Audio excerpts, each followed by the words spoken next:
An extremely deep space simulation game that blends together complex starships in a full-scale galaxy, where exploration is the core focus. Starship Simulator is striving to be quite unlike any other space game, and if you aren't convinced of that, you can actually try it out for yourself for free right now, details in the video description. So, as it stands right now, Starship Simulator is a nascent but burgeoning project that has laid a robust foundation for a space exploration sandbox. To reach its full goals, however, developers need some help, and therefore the project this week made an appearance on Kickstarter. That means a whole bunch of new details have been revealed about the title, and in this video I really want to discuss them. Before we get to that though, here's a quick overview of how things stand right now for those of you who might not have heard of this game before. Starship Simulator then features intricately designed starships whose architectural details have been meticulously created using CAD software. And the idea of this is to mirror the complexity of real-world megaships. Every cable route, handrail height, and structural component has been crafted to achieve a functional and aesthetic authenticity.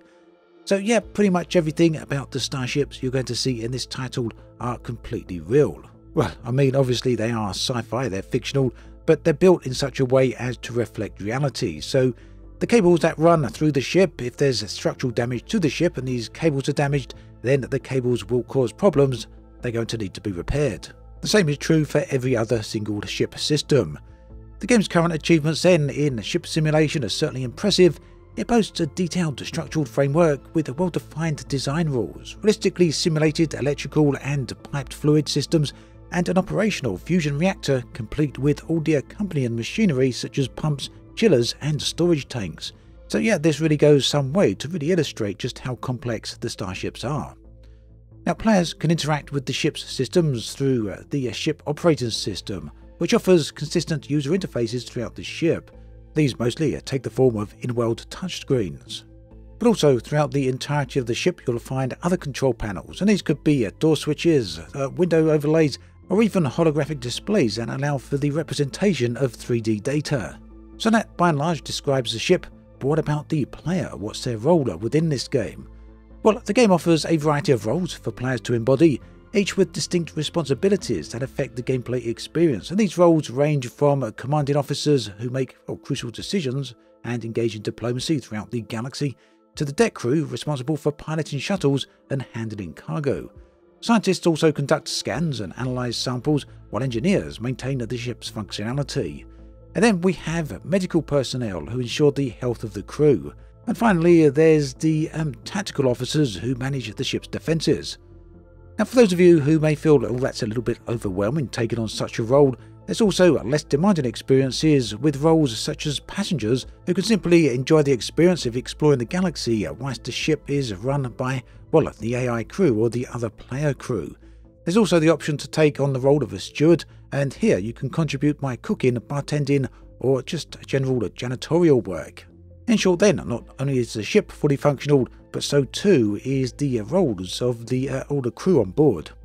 Now, when it comes down to gameplay, it's both single player and multiplayer, so there's options there for everyone. And the purpose of Starship Simulator as a game is to offer a space simulation that captures the vast and open-ended possibilities of space travel. And whilst there's other games out there that do attempt this, such as Elite Dangerous specifically, none of them really focus 100% on exploration. And although games like Elite Dangerous do have exploration, really here on Starship Simulator, that is the 100% focus. So that means that players will find themselves in a game world where exploration is the core, and that's backed by a realistic and scientifically plausible galaxy. And that means as you venture into different star systems, each of these will be uniquely generated, well, procedurally generated at that. And that means here you can encounter different political states. There'll be alien races with varying traits, and planets with different states of life, from bacteria all the way up to ancient civilizations.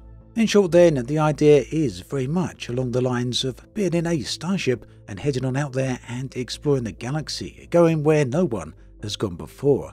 The idea, of course, is very much reminiscent of Star Trek. Along the way, the developers claim you will encounter other alien civilizations. Some of these may be friendly, some may be hostile. It's up to you to negotiate or, well, liaise with these. You'll also come across various different types of celestial bodies, from planets all the way up to black holes and nebula. What's more, wormholes are also going to be a thing. In short then, this is really the idea of exploring a full one-to-one scale Milky Way galaxy. And there'll be no loading screens here whatsoever. The entire exploration, the entire journey will be completely seamless. And that means as you're travelling warp through interstellar space, you can drop out of warp down to a regular speed at any time and just kind of check out what's there. You'll then be able to plot in a new course and head on back into warp again and see where you end up. Ultimately then, we've got an intricate starship, intricate crew system.